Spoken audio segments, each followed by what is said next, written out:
आज की जो हमारी क्लास रहेगी BHIC 132 के सारे इंपॉर्टेंट क्वेश्चन को पढ़ेंगे भाई मेरे, जो कि आपके आने वाले एग्जाम के लिए बहुत ही ज्यादा इंपॉर्टेंट रहने वाला है। और जितना मैं क्वेश्चन कराने वाला हूं इससे आपकी भाई मेरे पूरी बुक कवर हो जाएगी। BHIC 132 भारत का इतिहास कह सकते हो भाई मेरे 300 से लेकर के 1206 तक हम लोग इसको पढ़ने जा रहे हैं। और सारे इंपॉर्टेंट क्वेश्चन के लिए बाकायदा बढ़िया नोट्स बना रखे हैं। नोट्स के थ्रू मैं आपको पढ़ाने वाला हूं, इससे आपको बहुत अच्छे से समझ में जरूर आएगा। और जितने क्वेश्चन मैंने ले रखे हैं भाई मेरे, ये प्रीवियस ईयर में भी पूछा गया। तो देखिएगा पहला क्वेश्चन जो हम लोग करेंगे खास तौर से देखिएगा, गुप्त साम्राज्य का प्रशासन बताओ। भाई मेरे इस टाइप का क्वेश्चन बहुत बार एग्जाम में पूछा गया कि गुप्त साम्राज्य का प्रशासन बताइए, गुप्त साम्राज्य की अर्थव्यवस्था बताइए, यानी आर्थिक संबंध बताइए, गुप्त साम्राज्य जो है उसकी सामाजिक स्थिति बताइए। तो भाई मेरे गुप्त साम्राज्य में प्रशासन कैसा है, राजा वाजा मंत्री मंत्री कैसे हैं, अर्थव्यवस्था कैसी है और सामाजिक स्थितियों के बारे में बात करेंगे, क्योंकि इस टाइप का क्वेश्चन एग्जाम में बहुत पूछा जाता है। तो देखिएगा सबसे पहले हम लोग बात करेंगे गुप्त साम्राज्य का भाई मेरे प्रशासन कैसा है। देखो गुप्त साम्राज्य का जो प्रशासन है भाई मेरे, कैसा प्रशासन है, केंद्रीयकृत शासन व्यवस्था है। केंद्रीयकृत शासन का मतलब समझते हैं, यानी जो राजा है ना, गुप्त साम्राज्य में जो राजा होते थे ना, राजा के हाथ में ही सारी शक्तियां हैं। वही किसी को मंत्री बनाता है, संतरी बनाता है, सेना का भी वही अध्यक्ष होता है, न्याय करने का भी मुखिया कौन होता है, राजा ही होता है। यानी पूरा प्रशासन जब दिल्ली से चलता था, या सारी शक्तियां जब भाई मेरे राजा के हाथ में निहित होती है, तो उसी को हम लोग बोलते हैं भाई मेरे केंद्रीयकृत शासन व्यवस्था। तो गुप्त साम्राज्य में जो है भाई मेरे पूरा एडमिनिस्ट्रेशन यानी पूरा प्रशासन राजा के हाथों में था। सारी किसी को भी कुछ कर मंत्री संतरी जिसको भी बनाना होता था सब राजा ही करता था। इसलिए कह सकते हैं गुप्त साम्राज्य का जो प्रशासन है केंद्रीय शासन व्यवस्था है, और स्थानीय लेवल पर भी शासन चलता था। भाई गुप्त साम्राज्य में सबसे पहले भाई मेरे राजा हैं, सारी शक्तियां सारी पावर गुप्त साम्राज्य में अगर आप देखोगे तो भाई मेरे राजा के पास ही होती थी। जो राजा यानी जो राजा होता था राज्य का सर्वोपरि शासक था। राजा के इर्द गिर्द ही कह सकते पूरा शासन व्यवस्था चलती थी। राजा जो है युद्ध के समय, न्याय के समय, धार्मिक नीतियों में राजा ही निर्णय करता था। भाई मेरे जो गुप्त साम्राज्य में जो राजा है भाई मेरे, अगर युद्ध होता था तो सेना का मुखिया, सेना का जो मुख्य मुखिया होता था राजा होता था। न्याय करने का भी काम सबसे बड़ा न्यायाधिकारी राजा होता था। धार्मिक नीतियां भी कह सकते हो कि राजा के इर्द गिर्द ही घूमती रहती थी। यानी गुप्त साम्राज्य में जो राजा है वो सबसे सर्वोपरि है, सबसे श्रेष्ठ है। सारा शासन प्रशासन कह सकते हो कि राजा यानी जो शासक है उसी के इर्द गिर्द घूमती रहती थी। प्रशासनिक पद कहने का मतलब क्या है कि भाई मेरे राजा ही जो मंत्री बनते थे, जो शासन प्रशासन होता था राजा के इर्द गिर्द ही घूमता था गुप्त साम्राज्य में। जिसे गुप्त साम्राज्य को कई भागों में बांटा गया था। राजा ने गुप्त साम्राज्य को अलग अलग प्रांतों में बांटा गया था। प्रत्येक प्रांत का मंडल अधिकारी होता था। यानी गुप्त साम्राज्य में कह सकते हैं जो भाई बहुत बड़ा शासन व्यवस्था है, तो उसको अलग अलग प्रांतों में बांटा गया था। और जो प्रांत का अधिकारी होता था उसको राजा ही नियुक्त करता था, जिसे आमत यानी मंत्री कहा जाता था। गुप्त साम्राज्य में भाई मेरे स्थानीय प्रशासन भी होता था। गुप्त साम्राज्य में कह सकते हैं लोकल लेवल पर यानी गांव के लेवल पर यानी पंचायत के लेवल पर भी न्याय व्यवस्था और तमाम शासन की व्यवस्था गुप्त साम्राज्य में थी।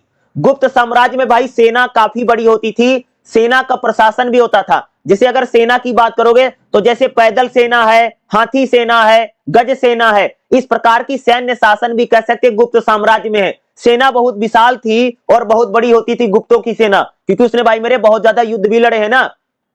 गुप्त साम्राज्य में अगर आप देखोगे तो सेना का जो मुखिया कौन होता था भाई, राजा ही होता था। जब युद्ध होता तो सेना का मुखिया भाई मेरे राजा ही बन जाता था, लेकिन जब युद्ध नहीं होता तो सेना का मंत्री होता था, पूरी सेना को वही देखता था।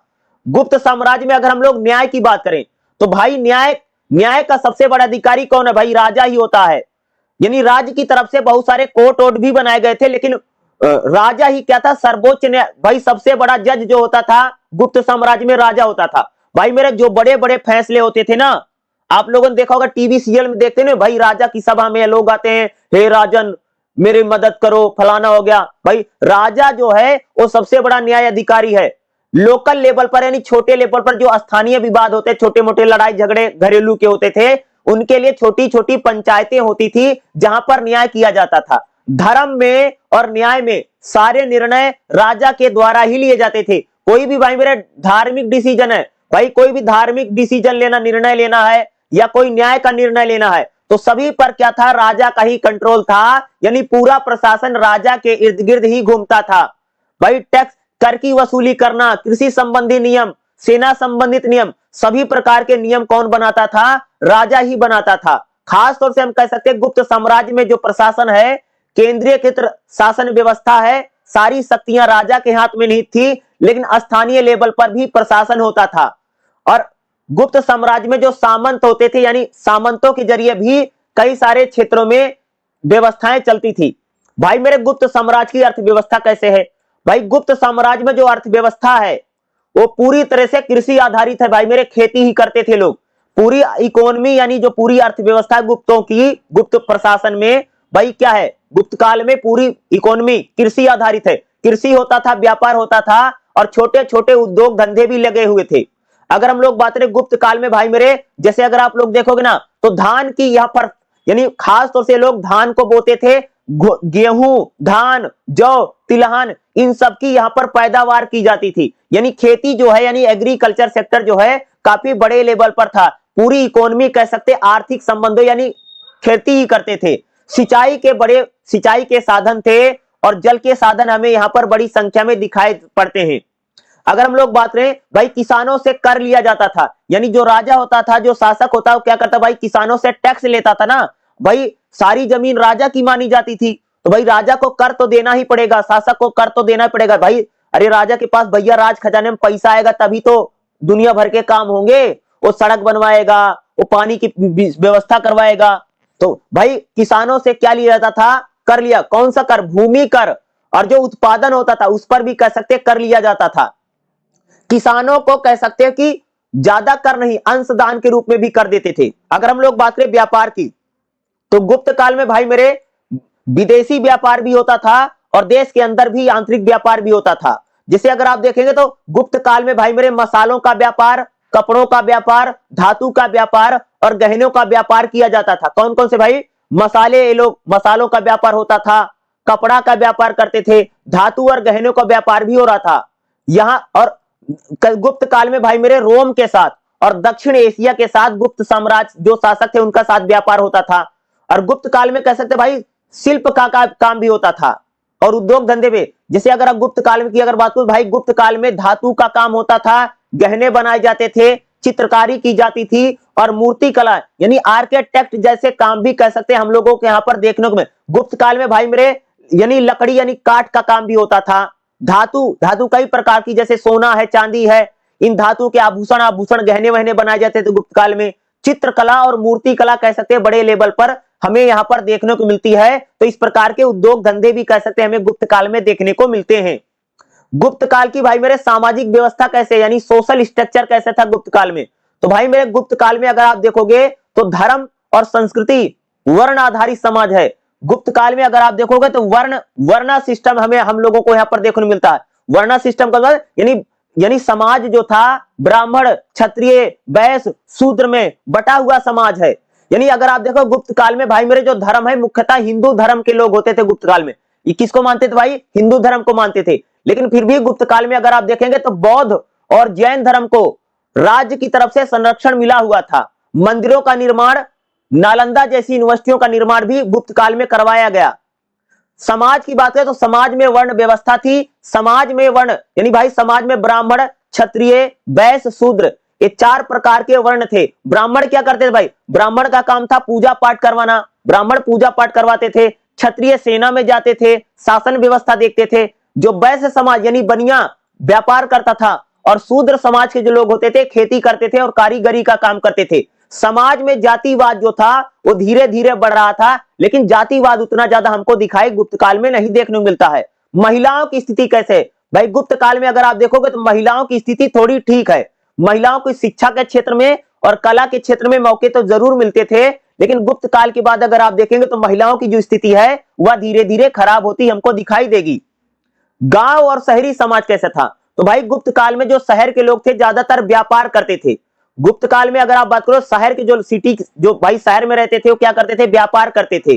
और यहाँ पर शिल्प यानी कारीगरी का काम कह सकते हैं, क्या गुप्त काल में जो शहर के लोग होते किसका काम करते भाई? शिल्प यानी कारीगरी का काम, जैसे लकड़ी का काम है, लोहे का काम है, कांच का काम है, सिलाई है, कढ़ाई है, इस प्रकार के काम कारीगरी का काम होता था। गांव के लोग खासतौर से गुप्त काल में जो ग्रामीण समाज है, गांव के लोग हैं, ये खेती आधारित ही जीवन जीते थे, इसलिए कृषि पशुपालन ही करते थे। खासतौर से अगर हम गांव के समाज की बात करें तो भाई मेरे गुप्त काल का प्रशासन बताइए, गुप्त काल की सामाजिक स्थिति बताइए, और गुप्त काल की अर्थव्यवस्था कैसी थी। इस टाइप का क्वेश्चन मैं कह सकता हूं कि आपको एग्जाम में 100% देखने को मिलेगा मिलेगा भाई। हर साल मैं कह सकता हूं ये लोग गुप्त काल को लेकर के गुप्तों का प्रशासन बताइए, गुप्तों की अर्थव्यवस्था बताइए, या गुप्त काल में समाज यानी सोसाइटी कैसे है। भाई बोला ना कि गुप्त काल में भी समाज में वर्ण व्यवस्था है, ब्राह्मण, क्षत्रिय, वैश्य और शूद्र में कह सकते पूरा जो समाज था वह बटा हुआ था।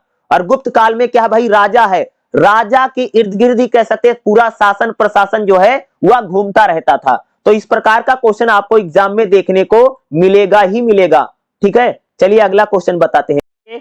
अगला जो हमारा क्वेश्चन रहेगा हर्षवर्धन को लेकर के आपके एग्जाम में क्वेश्चन जरूर पूछा जाएगा। हर्षवर्धन जो है पुष्पभूति जो वंश था उसी में एक शासन हुए भाई मेरे हर्षवर्धन। और हर्षवर्धन जो है ये 606 से लेकर के 647 ईसा पूर्व तक कह सकते कि हर्षवर्धन का समय माना जाता है। और कह सकते कि एक बहुत बड़ा शासन गुप्तों के बाद अगर कोई हिंदू बड़ा शासक हुआ या हिंदू बड़ा कोई राजा हुआ है तो भाई उनका नाम क्या है? हर्षवर्धन। तो हर्षवर्धन के बारे में हम लोग पढ़ने जा रहे हैं। और ये कौन से वंश से आते थे? तो पुष्पभूति वंश है, समझ रहे हो? यानी पुष्पभूति वंश में कह सकते हो कि हर्षवर्धन जो है एक बहुत बड़ा शासक हुआ है। ठीक है, और जिस प्रकार से हम चंद्रगुप्त मौर्य के बारे में, चंद्रगुप्त विक्रमादित्य के बारे में गुप्त काल में पढ़ते हैं, उसी प्रकार से कह सकते हो कि गुप्त काल के बाद कोई एक बहुत बड़ा शासक हुआ है तो उसका नाम है भाई मेरे हर्षवर्धन। ठीक है, तो हर्षवर्धन को हम लोग पढ़ने जा रहे हैं। तो जैसे एग्जाम में आपसे पूछेगा कि हर्षवर्धन की राजनीतिक गतिविधि बताओ या हर्षवर्धन का प्रशासन बताइए।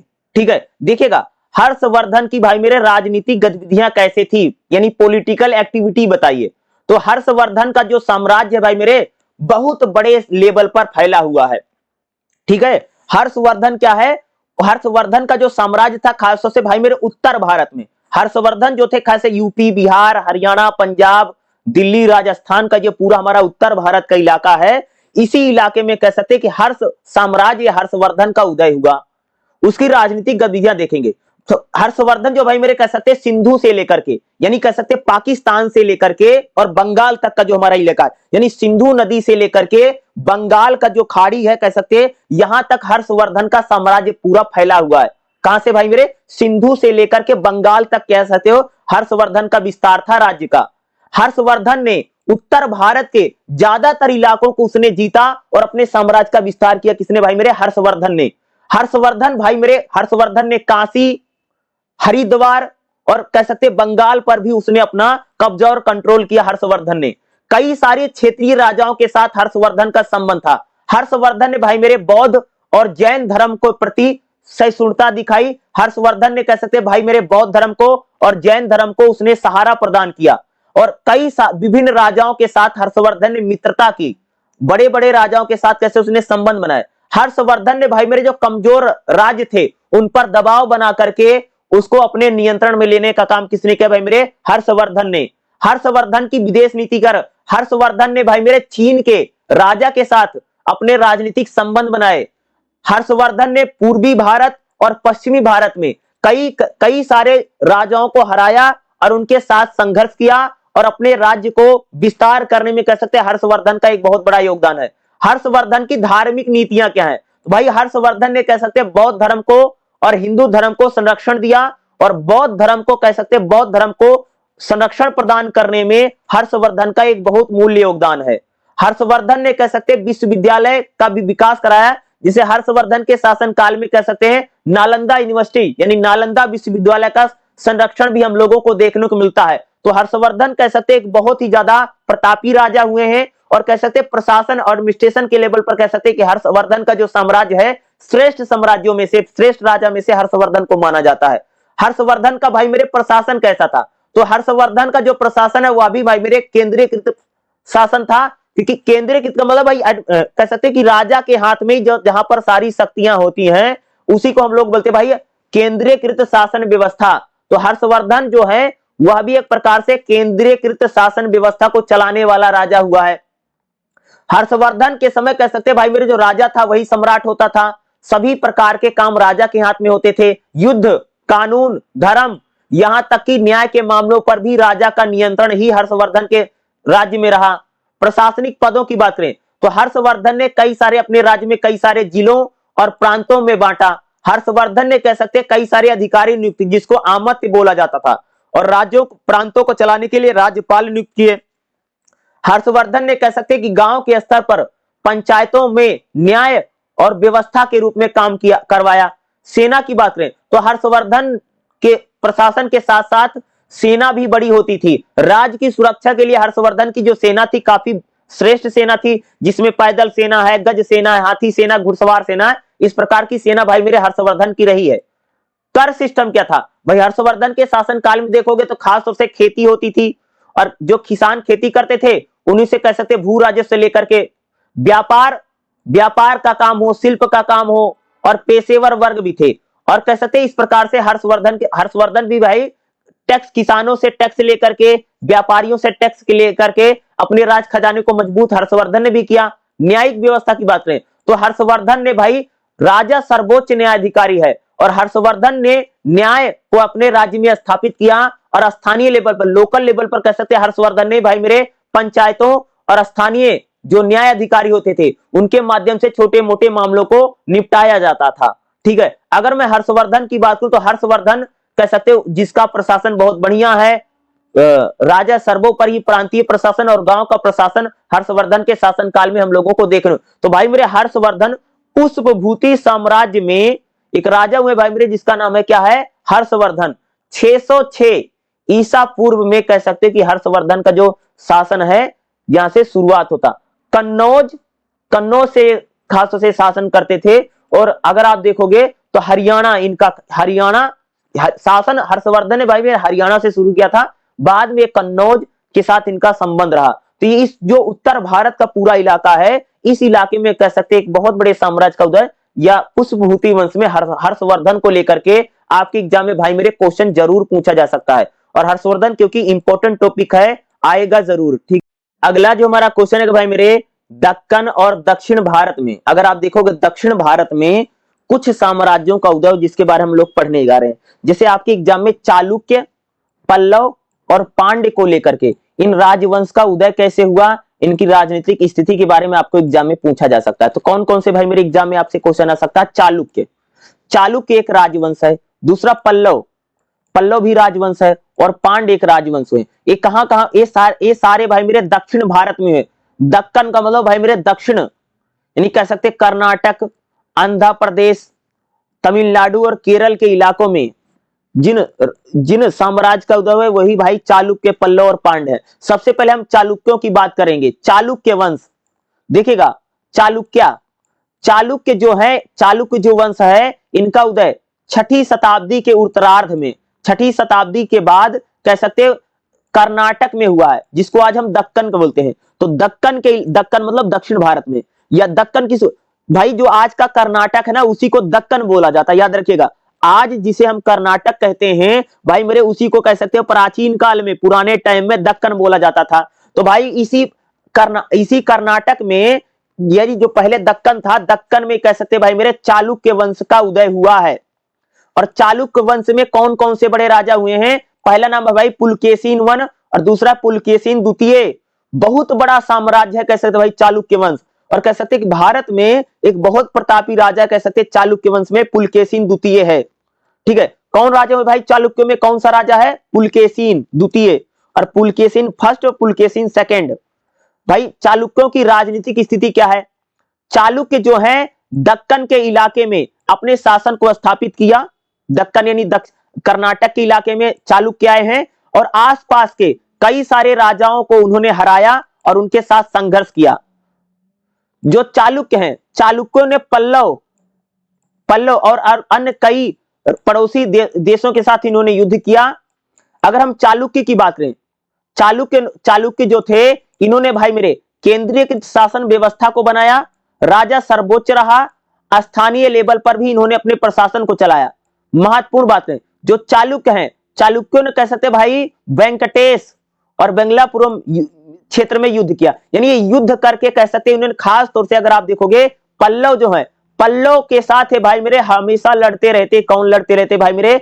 चालुक्य लड़ते रहे। और चालुक्य में कह सकते भाई पुलकेशिन द्वितीय जो है श्रेष्ठ और शक्तिशाली शासक हुआ, किसमें हुआ है? चालुक्यों में, चालुक्य वंश में। कह सकते दक्षिण के इलाके में आज जो प्रेजेंट टाइम में आज का जो क्या आज भाई जो कर्नाटक है, ठीक है, आज यानी जो कर्नाटक का जो इलाका है, जो कर्नाटक का रीजन है, उसी में कह सकते चालुक्य वंश का उदय हुआ है। और कब आए थे भाई? 6th सेंचुरी में, 6ठी शताब्दी उत्तरार्ध में दक्कन में इनका उदय हुआ। चालुक्य के बाद भाई अगला पल्लव वंश।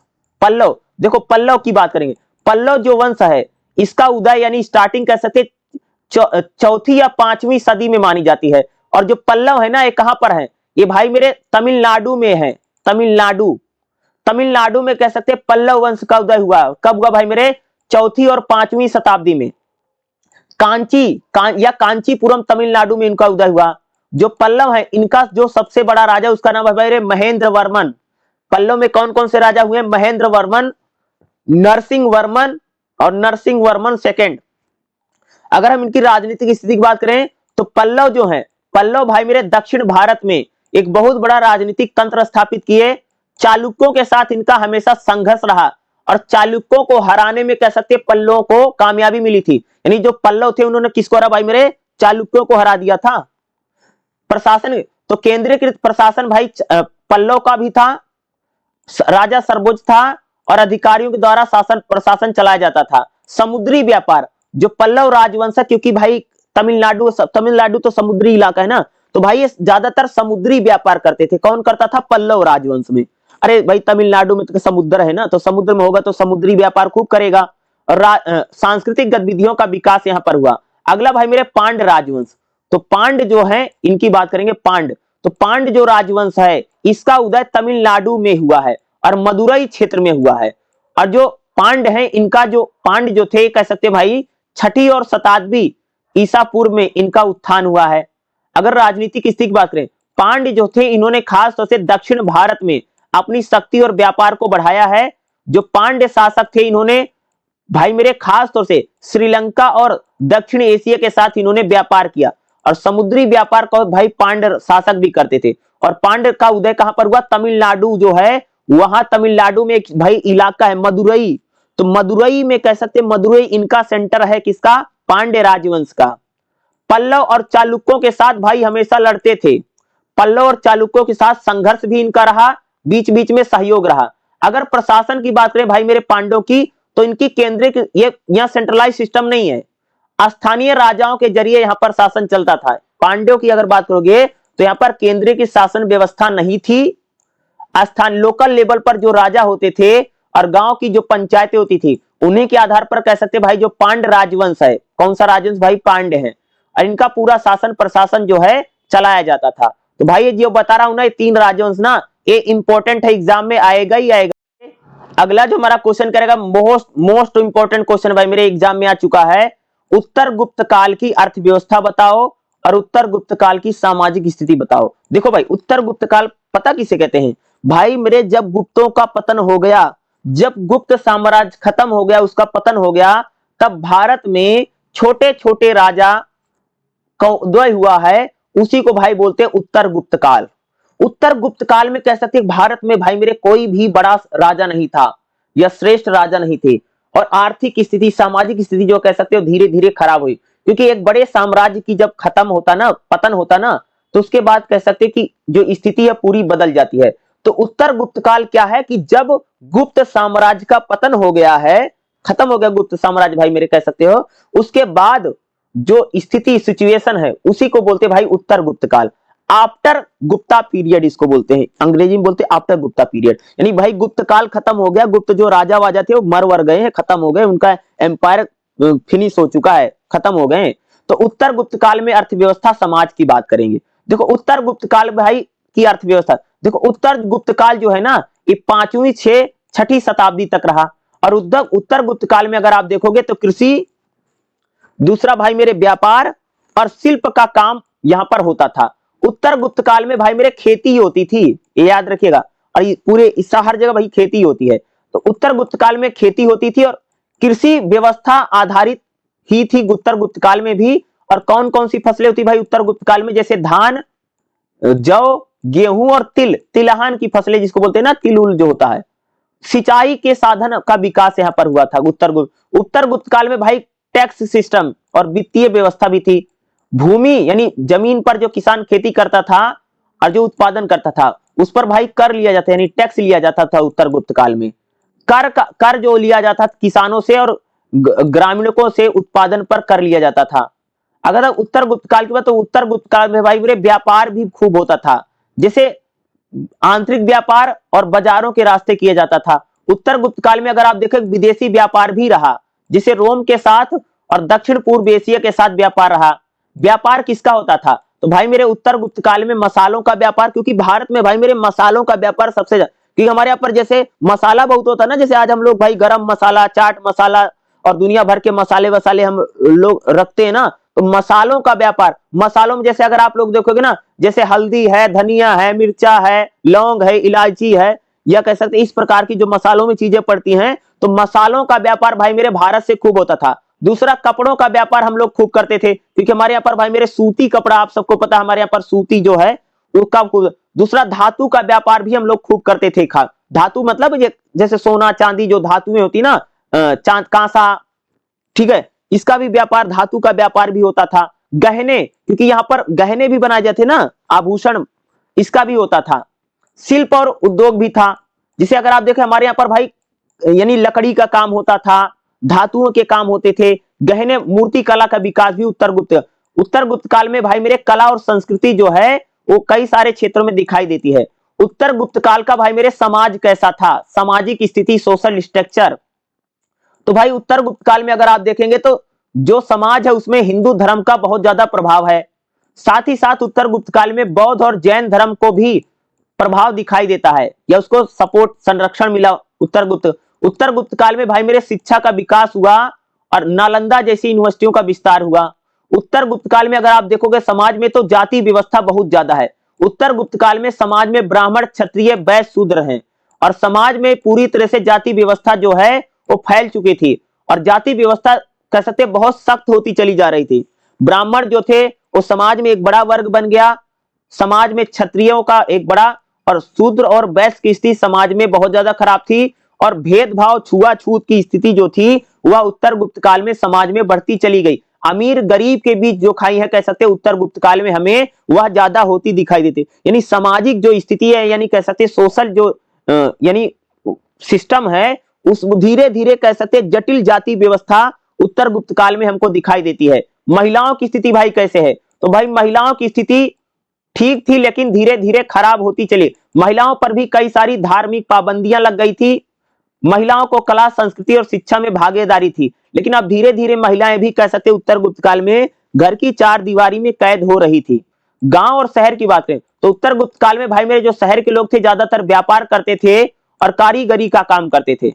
अगर गांव की बात करें तो गांव में भाई खेती होती थी और खेती के जरिए लोग अपना काम करते थे। तो यानी उत्तर गुप्त काल की अगर बात हो, उत्तर गुप्त काल में भाई मेरे अर्थव्यवस्था कृषि आधारित है, व्यापार होता था, और समाज में भाई मेरे जाति व्यवस्था खूब ज्यादा है, और महिलाओं की स्थिति उत्तर गुप्त काल में धीरे धीरे कम होती है। उत्तर गुप्त काल कह सकते इतिहास का स्वर्णिम युग है, लेकिन उत्तर गुप्त काल में कह सकते कृषि का पतन हो रहा था, कृषि व्यवस्था धीरे धीरे खत्म हो रही थी। साथ ही साथ समाज में जाति व्यवस्था, महिलाओं के साथ भेदभाव, और समाज में छुआछूत और अमीर गरीब की जो खाई है कह सकते हैं उत्तर गुप्त काल में तेजी से बढ़ रही थी, और धीरे धीरे समाज जो है वो पतन की ओर आगे उत्तर गुप्त काल में हम लोगों को बढ़ता हुआ दिखाई देता है। ठीक है, तो भाई मेरे उत्तर गुप्त काल को लेकर के एग्जाम में क्वेश्चन 100% आएगा। अगला जो हमारा क्वेश्चन करेगा, मोस्ट इंपॉर्टेंट क्वेश्चन क्या है, लगभग 700 से लेकर के 1200 ईसी के दौरान जाति व्यवस्था और लैंगिक संबंधों के बारे में बताइए। इस टाइप का क्वेश्चन भाई मेरे आपके एग्जाम में आता ही आता है, यानी लगभग 700 से लेकर के 1200 ईस्वी जो है ईसा पूर्व के दौरान कह सकते हो, उस समय भैया जाति व्यवस्था कैसे थी, और लैंगिक संबंध यानी महिला पुरुषों के संबंधों के बारे में हम लोग बात करना है। तो भाई मेरे कास्ट सिस्टम हम लोग पढ़ने जा रहे हैं, 700 से लेकर के 1200 ईसी के दौरान। तो जाति व्यवस्था कैसे थी? तो भाई जाति व्यवस्था की बात हो तो समाज में भाई मेरे क्या था? वर्ण व्यवस्था थी। भाई अगर आप देखेंगे 700 से लेकर 1200 बात करेंगे, समाज में खास तौर से हमारा समाज क्या था? वर्ण व्यवस्था पर था। समाज में भाई मेरे ब्राह्मण जो लोग पूजा पाठ करवाते थे, पुरोहित वर्ग रहता था। क्षत्रिय जो भाई मेरे योद्धा होते थे, राजा वाजा होते थे। वैश्य समाज के लोग भाई क्या करते थे? व्यापार करते थे, ठीक है। और शूद्र चौथा होता भाई शूद्र। शूद्र क्या है? लोगों की सेवा करना, खास तौर से कह सकते हैं खेती का काम और कारीगरी का काम शूद्र करते थे। समाज में जाति व्यवस्था जो थी वो बहुत ही ज्यादा कठोर हो गई थी। समाज में भाई मेरे ब्राह्मण सर्वश्रेष्ठ हो गया था। ब्राह्मणों की स्थिति समाज में सबसे बेहतर थी। और कह सकते हैं समाज में जाति छुआछूत या जो भेदभाव है वो समाज में पूरी तरीके से कह सकते भाई मेरे फैल चुका था, ठीक है। भाई मेरे ब्राह्मण ब्राह्मण के यहाँ पर शादी करता था, क्षत्रिय क्षत्रिय के यहाँ पर शादी करता था, वैश्य वैश्य के यहाँ पर शादी करता था। समाज में जाति व्यवस्था कठोर जाति व्यवस्था थी, ठीक है।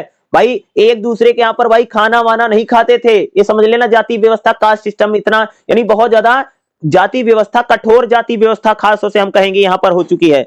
700 से लेकर के 1200 टाइम है। सामाजिक नियम क्या थे? देखो भाई शादी विवाह जो होते थे भाई मेरे जाति के अनुसार ही होते थे। हर कोई आदमी भाई मेरे अपनी ही जाति में शादी करता था, दूसरे जाति में शादियां नहीं की जाती थी, ठीक है। आज भी तो आप लोग देख रहे भाई ना कि हर व्यक्ति क्या करता भाई मेरे अपनी ही जाति में शादी करता है। तो इस समय अपनी ही जाति में शादियां होती थी। दूसरा अलग अलग जातियों के लिए अलग अलग नियम बनाए गए थे। यह भी होता ना भाई हर जाति में शादी विवाह जो नियम कानून होते अलग अलग बनाए गए थे। आश्रम और धर्म शास्त्र जातियों के आधार पर भाई जाति के आधार पर सबके काम बटे हुए थे, है नहीं देखा भाई। अगर आप देखो हमारे देश में कुम्हार है, लुहार है। भाई कुम्हार जो है कह सकते, कोई बुरा मत मानिएगा, सिर्फ समझाने के लिए बता रहा हूं। जैसे अगर आप देखो कुम्हार जाति के लोग हैं क्या करते भाई? मिट्टी का घड़ा बड़ा बनाते हैं। लुहार जो होते हैं क्या करते हैं भाई? ये लोहे का काम करते हैं। सुनार जो है कह सकते हो सोने का काम करते हैं। धोबी क्या करता भाई? कपड़ा धोने का काम करता। नाई क्या करता? बाल काटने का काम करता है। तो कह सकते हमारे यहाँ पर जो जाति व्यवस्था थी, जाति के आधार पर कह सकते भाई मेरे लोगों का काम भी तो बटा हुआ है। भाई बाल कौन काटेगा? नाई काटेगा। कपड़ा कौन धोएगा? धोबी धोते थे, ठीक है। तो इस प्रकार से कह सकते जो जातियां थी उनके अलग अलग जो काम है, जो वर्क है, वह भी पूरी तरीके से कह सकते बटे हुए थे। प्रभाव क्या था? समाज में भाई मेरे एक प्रकार से जातिवाद भेदभाव पूरी तरीके से फैला हुआ था। समाज में आर्थिक आधार पर यानी काम जो काम है, जो पेशे हैं, वो जाति के आधार पर समाज में बटे हुए थे। गांव और शहर में जो जाति व्यवस्था थी हर जगह पर दिखाई देती है। ऐसा नहीं था कि भाई शहर में जाति व्यवस्था नहीं थी। जाति व्यवस्था का प्रभाव हमको गांव में भी देखने को मिलता है और शहरों में भी दिखाई देता है। दोनों जगह पर कह सकते भाई मेरे कठोर जाति व्यवस्था के नियम हम लोगों को देखने को मिलते हैं। लैंगिक संबंध क्या है भाई? महिलाओं की स्थिति कैसे देखेगा? अगर बात करेंगे भाई मेरे महिलाओं की स्थिति बहुत सीमित है, बहुत लिमिटेड हो गई थी। महिलाएं ज्यादातर कह सकते भाई मेरे घरेलू काम ही करती थी। लैंगिक संबंध बता रहे हैं तो महिलाएं कह सकते भाई मेरे ज्यादातर घरेलू काम करती थी। परिवार की या चार दीवारी के अंदर भी महिलाएं आ गई थी। जो अमीर वर्ग, जो अमीर घर की महिलाएं होती थी कह सकते उनको पढ़ने लिखने का कुछ हद तक मौका मिल जाता था। क्या था भाई मेरे कि अगर आप देखोगे जो अमीर घर की महिलाएं होती थी कह सकते उनको कुछ हद तक थोड़ा बहुत कह सकते उनको पढ़ने लिखने का अवसर मिल जाता था।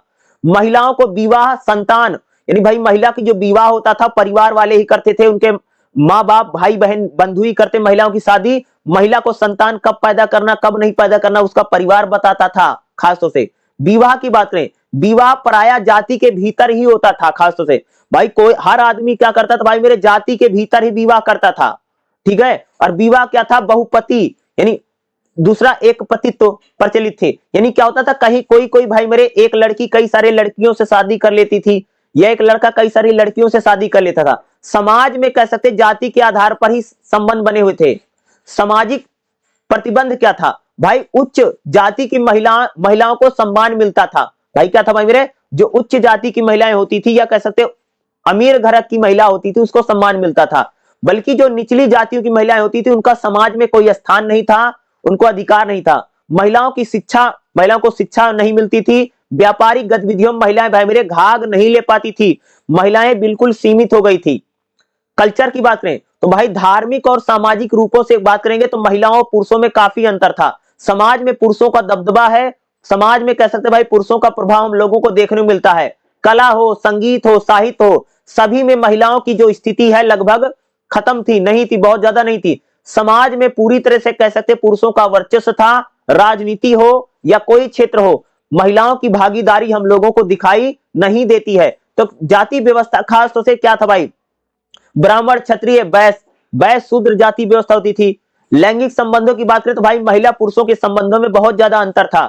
पुरुषवादी समाज हो चुका था और कह सकते भाई समाज में महिलाओं की जो स्थिति है कह सकते खास तौर से बहुत ज्यादा खराब होती चली जा रही थी। तो 700 से लेकर के 1200 के दौरान समाज में जाति व्यवस्था आधारित समाज है। महिलाओं की स्थिति समाज में धीरे धीरे दिन प्रतिदिन कमजोर होती जा रही है। हालांकि जो अमीर घर की महिलाएं थी उनको शिक्षा और कला के क्षेत्र में थोड़ा बहुत आगे बढ़ने का जो मौका है मिल जाता था। ठीक, अगला जो हमारा क्वेश्चन है भाई मेरे क्या रहेगा, भक्ति आंदोलन के उदय, कारण और विकास की बात करिए, जिसमें हम लोग खास तौर से भाई नैनार और अलवार संतों के बारे में बात करेंगे। और भक्ति आंदोलन का जो क्वेश्चन है आपके एग्जाम में भाई मेरे हर साल पूछा गया भक्ति आंदोलन। देखिएगा भक्ति आंदोलन का उदय, देखो भाई भक्ति आंदोलन क्या है, तो कह सकते भाई मेरे भक्ति आंदोलन एक प्रकार का ईश्वरीय भक्ति को लेकर के चलाया गया साहित्यिक आंदोलन था। भक्ति आंदोलन में अगर आप देखोगे जातिवाद, छुआछूत, भेदभाव को लेकर के इसके विरोध में खड़ा हुआ एक आंदोलन है भाई मेरे भक्ति आंदोलन है। और भक्ति किसकी है, ईश्वर की भक्ति है, भगवान की भक्ति है, गॉड की भक्ति की जाती थी, राम और कृष्ण की भक्ति है। तो भक्ति आंदोलन कह सकते हो। भक्ति आंदोलन क्या है कि भाई मेरे हिंदू धर्म में जो बुराइयां थी, हिंदू धर्म में जो कुरीतियां हैं, भाई हिंदू धर्म में जातिवाद है, छुआछूत है, भेदभाव है, सती प्रथा है, बलि प्रथा है। तो हिंदू धर्म की बुराइयों को दूर करने के लिए हिंदू साधु संतों के द्वारा जो चलाया गया आंदोलन था वही भक्ति आंदोलन है। भक्ति आंदोलन में अगर आप बात करेंगे मीराबाई, सूरदास, कबीर, रसखान, तुलसी जैसे संतों ने कह सकते सामाजिक बुराइयों को दूर करने का प्रयास किया और सामाजिक सुधार की बात की जाती है। यही है भाई मेरे भक्ति आंदोलन। एक चीज मैं आपको और बता दूं कि भाई मेरे जो हिंदू धर्म था, हिंदू धर्म में क्या है, जातिवाद है, भेदभाव है। तो भाई हिंदू धर्म से आप लोगों ने देखा होगा कि भारत में दो नए धर्मों का उदय है। अगर आप देखेंगे तो भारत में जो जैन धर्म है या जो बौद्ध धर्म है, तो भाई जैन धर्म बौद्ध धर्म कहां से आया है, हिंदू धर्म से आया हुआ है। तो कहने का मतलब हिंदू धर्म में जो जातिवाद है, जो भेदभाव है, उससे परेशान होकर के कह सकते हो कि दो नए धर्मों का उदय, हिंदू जैन धर्म, बौद्ध धर्म। और उसी के बाद अगर आप देखें तो भाई भारत में इस्लाम भी आया है। तो कह सकते जो हिंदू धर्म के सपोर्टर थे या जो हिंदू धर्म के साधु संत थे, उनको लगा कि भाई मेरे हिंदू धर्म को अगर बचाना है तो हिंदू धर्म में जो बुराइयां हैं या हिंदू धर्म में जो कुरीतियां हैं उनको दूर करना हमारे लिए क्या है भाई मेरे, बहुत ज्यादा जरूरी है। क्योंकि लोग हिंदू धर्म को छोड़ करके बौद्ध धर्म और जैन धर्म में कन्वर्ट हो जा रहे थे। या कह सकते आगे चल करके हमारे देश में भाई मेरे इस्लाम भी आया। तो कह सकते इस्लाम, लोग मुसलमान न बन जाए, लोग बौद्ध या जैन धर्म न बन जाए, इसलिए हिंदू धर्म में जो कुरीतियां हैं, हिंदू धर्म में जो बुराइयां हैं, उनको दूर करने के लिए जो आंदोलन चला वही भक्ति आंदोलन है। भक्ति आंदोलन में जातिवाद, भेदभाव, छुआछूत जैसी चीजों को दूर करने का प्रयास किया गया। तो भाई भारत में भक्ति आंदोलन जो है वह एक धार्मिक आंदोलन है जिसमें ईश्वरीय भक्ति, भगवान की भक्ति की बात की गई है। यह एक महत्वपूर्ण आंदोलन था 7वीं शताब्दी से लेकर के 12वीं शताब्दी तक। और कह सकते भाई किसने भक्ति आंदोलन, दक्षिण भारत में अगर आप देखो दक्षिण भारत में आदि गुरु शंकराचार्य, ठीक है, से कह सकते हैं कि दक्षिण भारत में भक्ति आंदोलन की शुरुआत की गई। तो भक्ति आंदोलन का कारण क्या है, भाई मेरे धार्मिक और सामाजिक समानता। आप सबको पता कि भाई हमारे हिंदू धर्म में अगर आप देखो बहुत ज्यादा जातिवाद है। भाई जातिवाद तो भरा पड़ा है, जाति के नाम पर भेदभाव खूब होता था समाज में, ब्राह्मण, क्षत्रिय, वैश्य, शूद्र। तो जातिवाद के खिलाफ और कर्मकांड भी, झाड़ फूक, टोना टोटका, भाई मेरे सती प्रथा, बलि प्रथा भी खूब होती थी। ब्राह्मणों का समाज में प्रभुत्व था और आम जनता को भाई सरल रूप से धर्म के बारे में जो सलाह, जो बातें की गई वो भक्ति आंदोलन में हुआ। भक्ति आंदोलन में कह सकते हैं साधारण जनता को धार्मिक आवश्यक, भाई भगवान की भक्ति जो है वो सीधा मोक्ष की प्राप्ति है। और भाई मेरे आप सबको पता होगा कि भाई हमारे यहाँ पर जो खास तौर से शेड्यूल्ड कास्ट के लोग हैं, SC, ST, ओबीसी, तो भाई इनको तो मंदिरों में प्रवेश ही वर्जित था। आप सबको ये जानते होंगे ना कि भाई मंदिरों में जो दलित हैं, जो आदिवासी हैं, जो पिछड़े हैं, इनका तो भाई मंदिर में तो जाना ही मना था। भाई मेरे जब ये मंदिर में जाएगा नहीं तो भक्ति कैसे करेगा?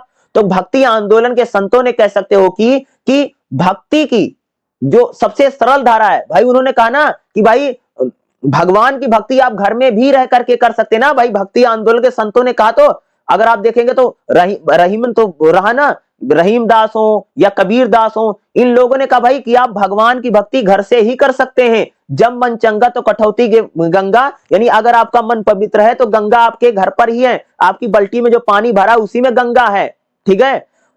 या कबीर जैसे संतों ने कहा भाई हरि जाति ना पूछो साधु को पूछ लीजिए ज्ञान, यानी जाति जरूरी नहीं है, ज्ञान जरूरी है, ठीक है। दूसरा अगर आप देखोगे हरिका भजो से हरिका हुई, इस प्रकार की जितनी चीजें हैं ये हमको बताती हैं कि भक्ति आंदोलन के संतों ने कह सकते हो कि जो जातिवाद है, जो भेदभाव है, इसको मिटाने का इन लोगों ने क्या किया, पूरा प्रयास किया। और सरल तरीके से भगवान की भक्ति का प्रभाव है। विदेशी और वैकल्पिक बौद्ध और जैन धर्म का जो प्रभाव है वह लोगों पर पड़ रहा था। लोग बौद्ध और जैन धर्म में जा रहे थे, इसलिए कह सकते हैं हिंदू धर्म के जो संत थे उन्होंने हिंदू धर्म की कुरीतियों, हिंदू धर्म की बुराइयों को दूर करने के लिए भक्ति आंदोलन चलाया, ठीक है। सामाजिक परिवर्तन की बात भाई मेरे भक्ति आंदोलन में की गई। भक्ति आंदोलन का विकास कर भाई भक्ति आंदोलन जो है दक्षिण भारत में शुरू हुआ, और दक्षिण भारत में आदि गुरु शंकराचार्य, ठीक है, जिन्होंने कहा ना जगत जगत मिथ्या ब्रह्म सत्य, भाई ब्रह्म ही सत्य और जगत यानी संसार जो हमारे सामने दिखाई देता है ये तो मिथ्या यानी झूठ है। किसने बोला? आदि गुरु शंकराचार्य जी ने कहा। तो आदि गुरु शंकराचार्य और दक्षिण भारत में कह सकते हो कि 7वीं से 9वीं शताब्दी में भक्ति आंदोलन की शुरुआत हुई। भक्ति आंदोलन तमिलनाडु, कर्नाटक के प्रमुख संतों ने चलाया, और जिसमें कह सकते हैं शैव संप्रदाय। भाई हिंदू धर्म में 2 संप्रदाय हैं। शैव मतलब जो लोग भगवान शंकर की पूजा करते थे उनको शैव संप्रदाय बोला जाता, और वैष्णव संप्रदाय क्या है? जो लोग भगवान विष्णु को मानते हैं वो वैष्णव संप्रदाय है। तो शैव संप्रदाय वैष्णव संप्रदाय के द्वारा कौन सा आंदोलन चला? भक्ति आंदोलन। भक्ति आंदोलन में कह सकते आम जनता जुड़ी, और आम जनता तक पूजा, भगवान की पूजा उपासना को पहुंचाने का भक्ति आंदोलन के संतों ने कविताओं के जरिए, भजनों के जरिए, गीतों के जरिए लोगों को धर्म के बारे में या धर्म से जोड़ा, और उन्होंने कहा भाई जातिवाद मत करो, भेदभाव मत करो।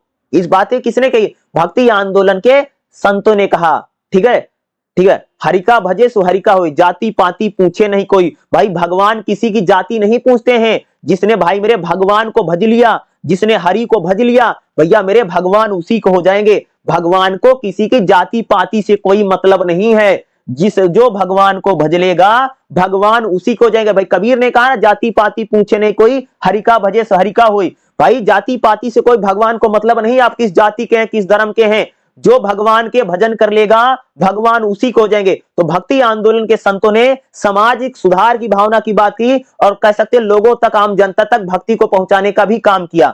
भक्ति आंदोलन में भाई नयनार क्या है? नयनार जो संत है भाई ये भगवान शंकर की पूजा करते थे। तमिलनाडु में भाई मेरे 63 नयनार संत हुए हैं, और जिसमें प्रमुख संतों में कई, और भगवान शिव की जो लोग पूजा करते थे, या जिन लोगों ने कह सकते भगवान शंकर को ही ब्रह्म का अवतार माना है, जो लोग भगवान शंकर के भजन करते थे और अभंग मंदिरों और जनता में लोकप्रिय, वो नयनार संत है। अलवार संत क्या है? भाई अलवार संत वह हुए हैं जो भगवान विष्णु की पूजा करते थे, और भगवान विष्णु को जो मानते थे उनको बोलते भाई अलवार संत। मैंने बताया ना कि भक्ति आंदोलन की शुरुआत किसने की? भाई अलवार और नयनार संतों के द्वारा दक्षिण भारत में भक्ति आंदोलन शुरू हुआ। तमिलनाडु में भाई मेरे 12 अलवार संत थे, ठीक है, जो भगवान विष्णु को मानते थे। उनके गीत, उनके भजन गा करके आम जनता को मार्गदर्शन करने का प्रयास किया। तो भाई मेरे भक्ति आंदोलन जो है बहुत ही इंपॉर्टेंट क्वेश्चन है, और बहुत बार एग्जाम में पूछा भी गया है। और भक्ति आंदोलन को भाई मेरे जरूर करके जाइएगा, ठीक है। एक धार्मिक आंदोलन था जिसके जरिए समाज में फैले जातिवाद, भेदभाव, छुआछूत, इसको दूर भगाने का, इसको मिटाने का प्रयास भक्ति आंदोलन के संतों ने किया। भक्ति आंदोलन में अगर आप देखो कबीर हैं, सूरदास हैं, रसखान है, मीराबाई हैं, तुलसीदास है, इनके द्वारा जो भक्ति की जो धारा चली वही तो भाई मेरे भक्ति आंदोलन है। खासतौर से आप लोगों ने, अगर किसी के पास हिंदी सब्जेक्ट होगा तो BHDC 31-32 रहा होगा, तो खास तौर से इसको आराम से समझ पाएगा पूरा जो भक्ति मोमेंट है या जो पूरा भक्ति आंदोलन है, ठीक है, क्योंकि ये आपके लिए बहुत ज्यादा इंपॉर्टेंट है और एग्जाम में इस टाइप का क्वेश्चन भाई मेरे आएगा ही आएगा। अगला जो हमारा क्वेश्चन रहेगा भाई मेरे क्या रहेगा, चचनामा। चचनामा के बारे में भाई मेरे एग्जाम में बहुत बार पूछा गया कि आखिर भाई चचनामा है क्या, चचनामा को बताओ। ये 10 नंबर में खास तौर से इन लोगों ने बहुत बार पूछा था चचनामा क्या है, चचनामा के बारे में बताइए। तो देखिएगा चचनामा क्या है। चचनामा एक ऐतिहासिक ग्रंथ है भाई मेरे। कौन सा ग्रंथ है? एक बहुत ही बड़ा प्राचीन पुराना ग्रंथ है भाई मेरे चचनामा, जो कि सिंधु क्षेत्र और यानी सिंधु नदी, सिंधु के यानी भारत में जो सिंधु का इलाका है उसको भाई मेरे मुसलमानों ने कैसे जीता, यानी इस्लाम की कैसे विजय हुई, ये भाई मेरे चचनामा ग्रंथ में लिखा गया है। और चचनामा जो है कह सकते एक भाई मेरे ग्रंथ है, किताब है, बहुत बड़ा ग्रंथ है, जिसमें इस्लामिक विजय यानी मुसलमानों द्वारा सिंध के इलाके को कैसे जीता गया इसके बारे में भाई मेरे जिस किताब में लिखा गया है वही है भाई मेरे चचनामा, ठीक है। और चचनामा का लेखन क्या है? चचनामा जो भाई मेरे अरबी भाषा में लिखी गई किताब है। किस भाषा में लिखी गई मेरे? अरबी भाषा में चचनामा लिखा गया है। बाद में इस चचनामा का भाई मेरे फारसी में ट्रांसलेशन किया, अनुवाद की गई है। चचनामा बाद में कह सकते किसमें हुई? ट्रांसलेट हुई फारसी में, और लगभग 13वीं शताब्दी में फारसी भाषा में इसका अनुवाद हुआ है। और इसका जो लेखक है अल हुमायूनी के जो अनुयायी थे उन्होंने कह सकते इसको लिखा है चचनामा। चचनामा में क्या लिखा गया, विषय वस्तु यानी कंटेंट क्या है? तो चचनामा में भाई मेरे सिंध पर मुस्लिम आक्रमण के बारे में बताया। भाई मुसलमानों ने कह सकते हैं मुस्लिमों ने किस प्रकार से सिंध पर आक्रमण किया और सिंध के इलाके को यानी जो पाकिस्तान का पूरा एक सिंधु घाटी, सिंधु नदी के किनारे जो इलाका उसी को सिंध का इलाका बोलते हैं, ठीक है। आजकल जो हमारा भाई मेरे पाकिस्तान जो है इसी बात को कह रहे हैं हम लोग। तो सिंध के इलाकों को मुस्लिम आक्रमणकारियों ने कैसे जीता है एक चचनामा में डीपली लिखा, विस्तार से लिखा गया है। उमाया खलीफा के अधीन सिंध पर आक्रमण हुआ, विजय हुआ। चचनामा में यही सब लिखा गया। चच क्या है? चच जो सिंधु का एक स्थानीय शासक था, जो उसका उत्तराधिकारी था, उसी को चच बोलते हैं। राजनीति को कह सकते भारत की राजनीति और सामाजिक स्थिति के बारे में चचनामा बता। सिंध यानी जब चचनामा में सिंध का समाज कैसे है, सिंध के प्रशासन कैसा था, इसके बारे में चचनामा में बताया गया। चचनामा भाई मेरे यानी इस्लामिक शासन के प्रभाव को बताने वाली सबसे महत्वपूर्ण बुक है भाई मेरे चचनामा। चचनामा का महत्व क्या है? चचनामा भाई मेरे सिंधु और पश्चिम भारत के बारे में बताती है। चचनामा इस्लामिक शासन और उनके राजाओं के संघर्ष को बताती है। चचनामा सिंध पर सिंध का समाज कैसा और सिंध की राजनीतिक व्यवस्था के बारे में चचनामा से पता चलता है। चचनामा भारतीय इतिहास में सिंध और उत्तर पश्चिम भारत में मध्यकालीन इतिहास का एक प्रमुख बहुत बड़ा ग्रंथ है भाई मेरे, क्या है? चचनामा है। तो चचनामा एक इंपॉर्टेंट टॉपिक है, इंपॉर्टेंट है भाई मेरे, जो कि आपके एग्जाम में पूछा जरूर जा सकता है और इसको करके जाना है। अगला हमारा क्वेश्चन क्या रहेगा भाई मेरे? तंत्रवाद क्या है? ये भी बहुत बार एग्जाम में पूछा गया है कि तंत्रवाद क्या है, तंत्रवाद के बारे में बताइए, इसको स्पष्ट करिए। तो भाई मेरे तंत्रवाद देखिएगा क्या होता है, तंत्रवाद देखिएगा, ठीक है। तंत्रवाद भारतीय धर्म में और दर्शन में परंपरा में है। हिंदू और बौद्ध दोनों परंपराओं में तंत्रवाद है और 5वीं और 12वीं शताब्दी के दौरान इसका प्रभाव रहा। तंत्रवाद क्या है? तो तंत्रवाद भाई एक आध्यात्मिक ज्ञान है और साधना है, जैसे झाड़ फूक टोना टोटका जो होता है उसी टाइप का तंत्रवाद है। तंत्रवाद में भाई मेरे मंत्र चलते, जैसे हम लोग करते हैं भाई किसी पर मंत्र मार देते हैं, यज्ञ करते हैं, साधना करते हैं, या जो व्यक्तिगत या धार्मिक जो पूजा उजा होती है यही तंत्रवाद है। इसी को बोलते हैं भाई मेरे तंत्रवाद। तंत्रवाद क्यों किया जाता है? जिसे किसी को मोक्ष पाना है या किसी को ज्ञान प्राप्त करना है और बहुत सारी शक्तियां प्राप्त करनी है, उसके लिए भाई तंत्रवाद है। तंत्रवाद क्या है? ईश्वर के साथ संबंध बनाना, भाई भगवान से शक्तियां प्राप्त कर लेना या भगवान को खुश करके उनसे बहुत सारे वरदान मांग लेना एक प्रकार का तंत्रवाद है। यानी तंत्रवाद, इसको तंत्रवाद का क्या है भाई? तंत्रवाद में मंत्र होते हैं ना, यानी कोई मंत्र पढ़ते हैं और उसका जाप करते हैं और शक्ति प्राप्त करते हैं, वही तंत्रवाद है। तंत्रवाद में यंत्र करते हैं, जैसे अगर आप देखोगे कोई फोटो है, कोई चित्र है, इसका भाई यूज तंत्रवाद में समय और साधना होती है। तंत्रवाद में हम भाई किसी पवित्र स्थान पर जाते हैं और बैठ करके भगवान की लंबे समय तक पूजा करते हैं और भगवान से कुछ पाना चाहते हैं, यही तंत्रवाद है। तंत्रवाद में शक्ति की पूजा होती है, भाई तंत्रवाद में अगर आप देखोगे देवी की पूजा बहुत होती है, देवता की देवी की पूजा। और देवी कौन सी, खास जैसे आप देखो ना हमारे यहाँ पर जैसे काली माता है, चंडी देवी है, इस प्रकार से तंत्रवाद में देवी की पूजा की जाती है और देवी की पूजा करके उनसे वरदान मांगा जाता है। और बहुत एक प्रकार से झाड़ फूक टोना टोटका इस प्रकार से होता है और धूनी रमा करके कोई बैठ जाता है, यही भाई मेरे तंत्रवाद है, जिसमें देवी की पूजा की जाती है, उनकी उपासना की जाती है। तंत्रवाद का विकास, तो भाई हिंदू धर्म में तंत्रवाद है, शैव संप्रदाय में तंत्रवाद हुआ है, देवी शक्ति की पूजा और शिव के रूप में भाई की यही तंत्रवाद है। बौद्ध धर्म में भी भाई मेरे तंत्रवाद रहा, जिसमें बौद्ध धर्म में भी तंत्रिक क्रियाएं जिसे मंत्रों के द्वारा, मुद्रा और ध्यान के जरिए मोक्ष पाना तंत्रवाद है। 7वीं से लेकर के 12वीं शताब्दी तक भारत के कई इलाकों में तंत्रवाद रहा, जैसे मंदिरों में, मूर्तियों में, स्थापत्य कला में तंत्रवाद का प्रभाव रहा। तंत्रवाद की सामाजिक स्थिति और सांस्कृतिक महत्व क्या है? तंत्रवाद भाई सामान्य पूजा है और इसमें कर्म कांड से हट करके व्यक्ति साधना की जाती है। तंत्रवाद भाई में मंदिरों में मंदिर का निर्माण करवाना, मूर्ति बनवाना, चित्रकला, संगीत में योगदान तंत्रवाद है। तंत्रवाद में हम लोग भगवान की पूजा करते हैं और पूजा करके भाई मेरे भगवान से कोई शक्ति या कोई वरदान मांगने का प्रयास करते हैं, या हम झाड़ फूक टोना टोटका इसके जरिए कुछ पाना चाहते हैं। यही भाई मेरे है क्या, भाई मेरे तंत्रवाद है। और तंत्रवाद एक इंपॉर्टेंट टॉपिक है, इंपॉर्टेंट है, आएगा ही आएगा। तो तंत्रवाद भाई एक प्रकार से मंत्र वंत्र का प्रयोग करके पूजा आराधना उपासना की जाती है और देवी की जब पूजा आराधना उपासना करते हैं, उनसे कोई वरदान मांगना चाहते हैं, उसी को भाई मेरे हम लोग क्या बोलते हैं, भाई मेरे तंत्रवाद कहा जाता है। वही क्या है भाई मेरे, तंत्रवाद है। और तंत्रवाद एक इंपॉर्टेंट टॉपिक है जो कि एग्जाम में आएगा ही आएगा। अगला जो हमारा क्वेश्चन रहेगा, ये भी आपके लिए बहुत ही ज्यादा मोस्ट इंपॉर्टेंट क्वेश्चन है। राष्ट्रकूट साम्राज्य के उदय, प्रशासन और समाज के बारे में बताइए। तो भाई मेरे आपके एग्जाम में राष्ट्रकूटों को लेकर के भी एग्जाम में क्वेश्चन जरूर आ सकता है, यानी कि संभावना जरूर रहेगी। तो राष्ट्रकूट क्या, राष्ट्रकूट साम्राज्य का उदय कब हुआ? तो भाई कह सकते हैं 8वीं से लेकर के 10वीं शताब्दी तक। कब भाई मेरे, 8वीं से लेकर के 10वीं शताब्दी तक दक्षिण भारत में, यानी आज का जो भैया महाराष्ट्र है, कर्नाटक है, उसी इलाके में कह सकते हैं राष्ट्रकूटों का उदय हुआ है। कहां पर भाई मेरे, दक्कन में। और कर्नाटक और आंध्र प्रदेश की जमीन पर राष्ट्रकूट साम्राज्य का उदय हुआ। कब हुआ? 8वीं से 10वीं शताब्दी तक, ठीक है। और राष्ट्रकूट कहां थे? मुख्य रूप से दक्कन यानी दक्षिण भारत में और मध्य भारत में राष्ट्रकूट हैं।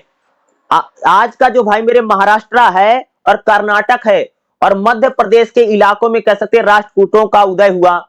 राष्ट्रकूट वंश की स्थापना तो भाई मेरे 753 ईसा पूर्व में, ईस्वी में कह सकते हो, 753 ईस्वी में दंतिवर्धन राजा का नाम क्या है? तो 753 ईस्वी में दंतिवर्धन, जिसको कृष्णा बोला जाता था, इनके जरिए राष्ट्रकूट साम्राज्य का स्थापना हुआ।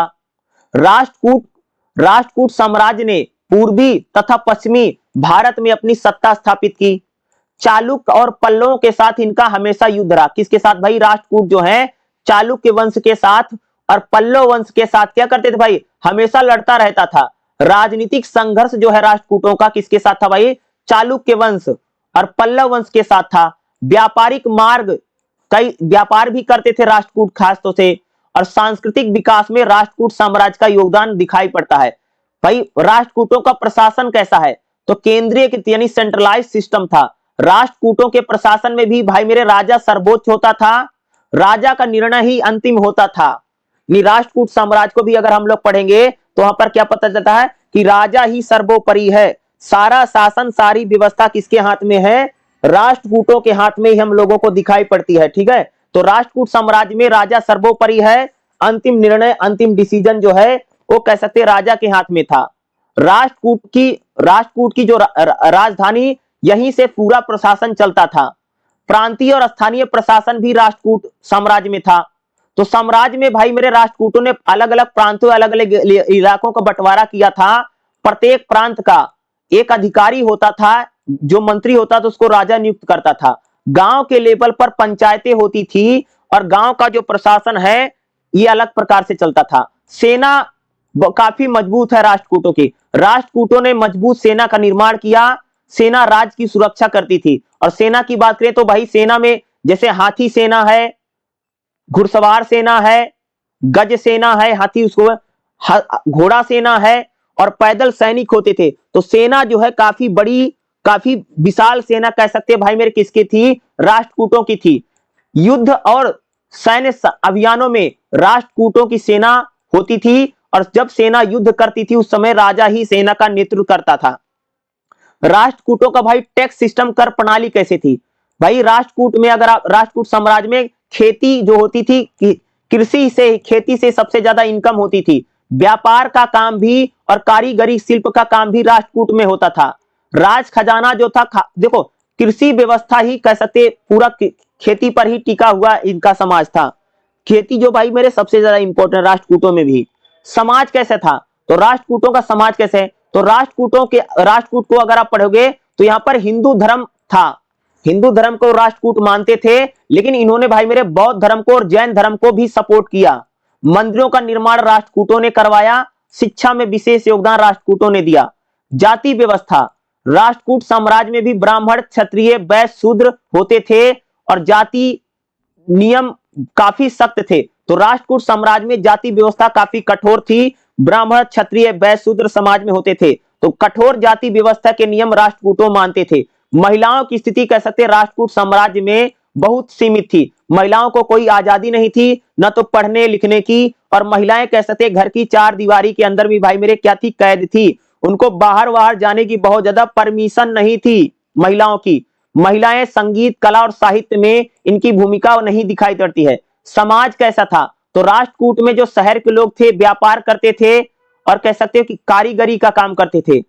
गांव जो था वो खास तौर से खेती करने का काम गांव के लोग करते थे। खेती करते थे, पशुपालन करते थे। राजनीति कैसे है? तो राष्ट्रकूट जो है ना, चालुक्यों के साथ, पल्लव के साथ हमेशा युद्ध करते रहते थे। व्यापार इनके यहाँ काफी बढ़िया होता था। राष्ट्रकूट जो है ये अपने पड़ोसी राज्यों के साथ और विदेशी राज्यों के साथ व्यापार करते हैं। राष्ट्रकूट जो है एक खास तौर से राजनयिकों के साथ संबंध स्थापित किए। राष्ट्रकूट जो है इन्होंने मंदिरों का निर्माण करवाया, इन्होंने यूनिवर्सिटियों को बनवाया। राष्ट्रकूट जो साम्राज्य था इसने धर्म में और संस्कृति में एक बहुत बड़ा योगदान दिया। राष्ट्रकूट बहुत इंपॉर्टेंट है। राष्ट्रकूट साम्राज्य जो है भाई मेरे दक्कन में और मध्य भारत में इसका उदय, एक शक्तिशाली साम्राज्य था।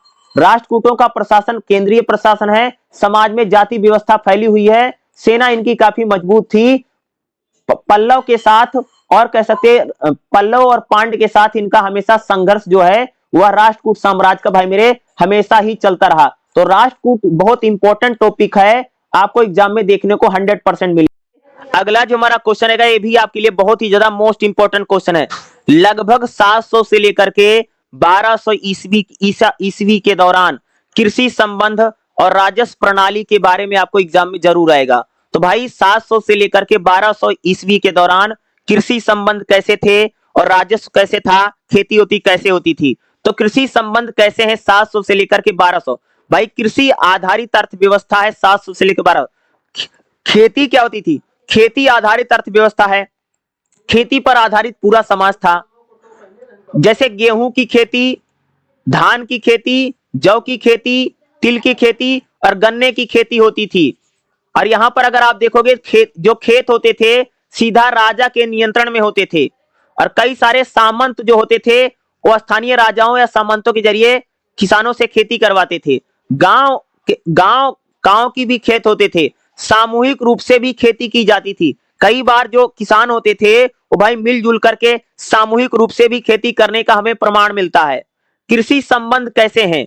यहां पर जो अगर खेती की बात करोगे ना तो बैल जो है, बैलों के हल के जरिए खेती की जाती थी। सिंचाई के साधन काफी बढ़िया थे। सिंचाई के लिए नहरें थी, तालाब थे और कई सारे जलाशय हैं जिसके जरिए खेतों को सींचा जाता था।